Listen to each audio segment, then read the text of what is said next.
Assalamualaikum warahmatullahi wabarakatuh. Jumpa lagi dengan Pak Jalil. Pada kesempatan kali ini kita akan membahas materi fikih, yaitu tentang menghindari perbuatan gosok. Apa itu gosok? Kita bahas pada pertemuan kali ini. Oke, jangan lupa untuk subscribe video ini dan tonton sampai habis.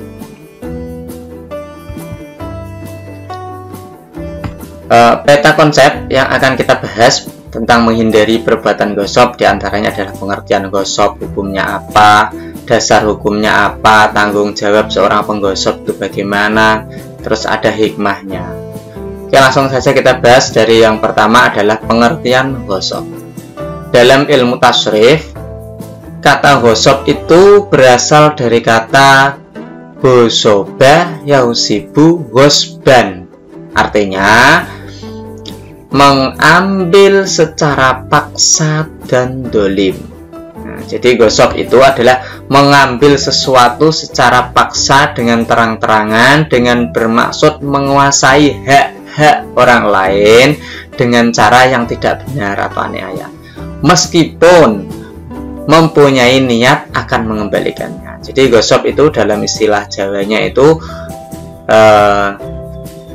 nyileh ora kondo. Nah, seperti itu ya. Jadi meminjam tapi tidak bilang, walaupun nanti memiliki niat akan mengembalikannya, apalagi mempunyai niat tidak akan dikembalikan dan sebagainya.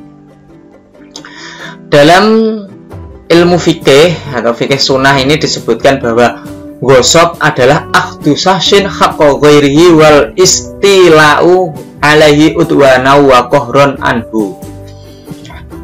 Gosok adalah mengambil hak orang lain dan menguasainya secara paksa. Ini dalam kitab fikih sunnah. Hukumnya gosok bagaimana? Nah, gosok ini hukumnya adalah makruh yang berat. Nah, dikatakan berat sebab orang yang meminjam barang tersebut wajib mengembalikan barang yang ia pakai di tempat semula dalam kondisi utuh seperti semula, tanpa kurang suatu apapun. Bahkan jika ada sebagian pendapat yang menyatakan bahwa orang yang melakukan gosok itu dikenakan tanggungan atau harus mengganti barang gosok dengan berlipat ganda. Nah, contoh, ada orang yang meminjam sandal. Nah, sandal tersebut tergores. Nah, tergores sesuatu yang mengakibatkan sandal itu berubah bentuknya, atau mungkin sandal tersebut mendapatkan luka bakar.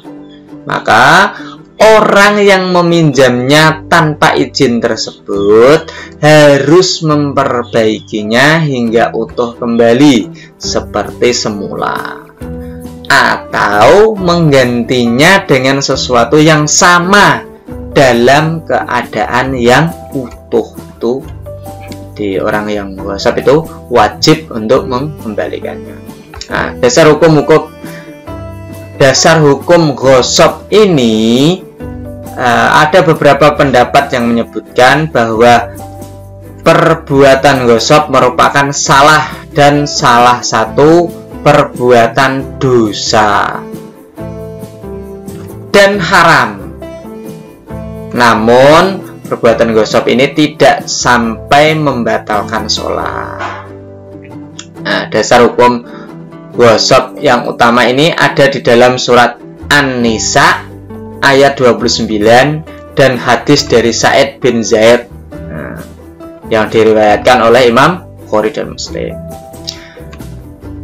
Dalam An-Nisa ayat 29 Allah berfirman, ya ayyuhalladzina amanu la ta'kulu amwalakum bainakum bil batili illa an takuna tijaratan an taradim minkum wala taqtulu anfusakum innallaha kana bikum rahima. Artinya, wahai orang-orang yang beriman, Janganlah kamu saling memakan harta sesamamu dengan jalan yang batil atau tidak benar, kecuali dalam perdagangan yang berlaku atas dasar suka sama suka di antara kamu. Dan janganlah kamu membunuh dirimu, sungguh Allah Maha Penyayang kepadamu. Dan dalam hadis Nabi berbunyi, an Sa'id bin Zaid anna Rasulullah sallallahu alaihi wasallam man akhoda siron minal ardi dulman tawaqahullahu iyahu yaumal qiyamati min sab'i arodin. Muttafaqun alaih. Dari Sa'id bin Zaid radhiyallahu an bahwa Rasulullah sallallahu alaihi wasallam bersabda, barang siapa mengambil sejengkal tanah dengan cara yang dolim, maka tanah itu sampai 7 lapis bumi akan dikalungkan oleh Allah kepadanya kelak pada hari kiamat. Diriwayatkan oleh Daruqutni juga an Anas anna Nabiyya sallallahu alaihi wasallam qala la yahillu malum ri'im muslimin illa biti bin nafsihi, rawahul Daruqutni. Dari Anas bin Malik bahwasanya Nabi Muhammad sallallahu alaihi wasallam bersabda, harta seorang muslim haram dipergunakan oleh muslim lainnya tanpa kerelaan hati pemiliknya, tanpa izinnya. Nah, ini haram dipergunakan. Nah, di antara tanggung jawab penggosok. Nah, jadi seorang penggosok itu memiliki tanggung jawab yang harus diterima, yaitu yang pertama, ia berdosa jika ia mengetahui bahwa barang yang diambilnya tersebut adalah milik orang lain. Ia berdosa. Jika barang tersebut masih utuh, maka wajib dikembalikan. Apabila barang tersebut hilang atau rusak karena dimanfaatkan, maka ia dikenakan denda atau menggantinya dengan yang sama persis dengan barang tersebut. Masih tanggung jawab seorang penggosok, yaitu denda dilakukan dengan barang yang sesuai atau sama dengan barang yang digosok. Apabila jenis barangnya yang sama tidak ada, maka dikenakan denda seharga benda tersebut ketika dilakukan gosok. Terus tanggung jawab yang terakhir, yaitu apabila yang digosoknya itu berbentuk sebidang tanah, kemudian dibangun rumah di atasnya, atau tanah itu jadikan lahan pertanian, maka menurut jumhur ulama, kesepakatan ulama yang paling besar itu mengatakan bahwa tanah itu harus dikembalikan. Rumah dan tanaman yang ada di atasnya, ya rumah dan tanaman yang ada di atasnya tersebut dimusnahkan atau dikembalikan kepada orang yang digosok. Nah, jadi harus dikembalikan sekalian rumah, atau apabila digunakan untuk menanam, maka tanaman tersebut dikembalikan ke orang yang punya. Itu adalah tanggung jawab penggosok. Nah, kenapa dilarang gosok? Nah, dengan dilarangnya gosok ini ada beberapa hikmah yang diperoleh. Di antaranya, harta atau hak milik seorang itu dapat terlindungi dari gangguan orang lain. Yang kedua, manusia tidak sembarangan menggosok harta milik orang lain karena itu bukan miliknya. Nah, maka dari itu tanpa seizin tidak boleh digosok. Terus manusia akan merasa jera dan ngeri jika menggosok lagi, ya, dengan dilarangnya gosok seperti itu. Terus dengan dilarangnya gosok akan membuat orang yang mau berbuat gosok mempertimbangkan 1000 kali, akan sebab hukumnya sangat menyakitkan, memalukan dan memberatkan kehidupannya di masa depan. Terus dengan dilarangnya gosok menjadikan seseorang tidak ceroboh dalam bermasyarakat di mana saja.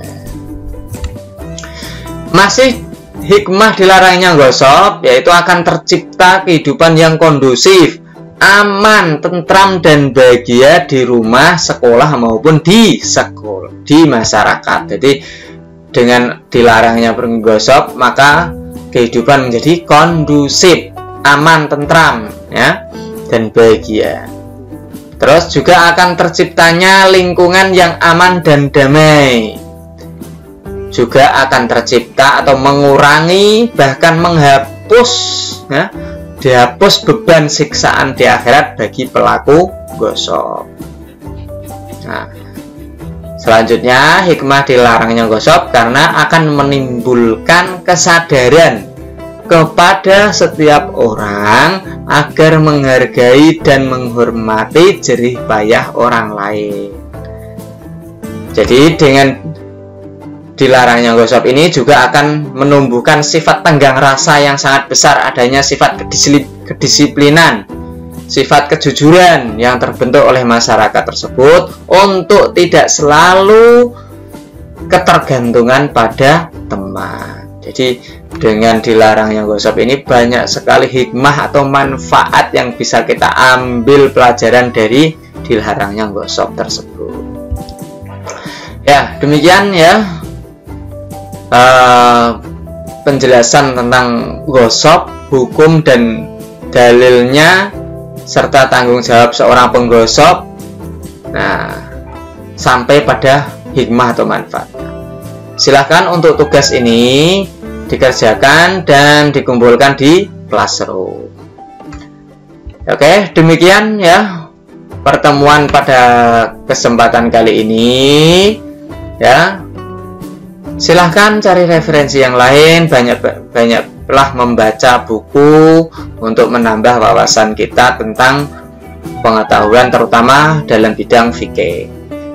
Demikian, terima kasih dan sampai jumpa lagi. Saya akhiri. Assalamualaikum warahmatullahi wabarakatuh.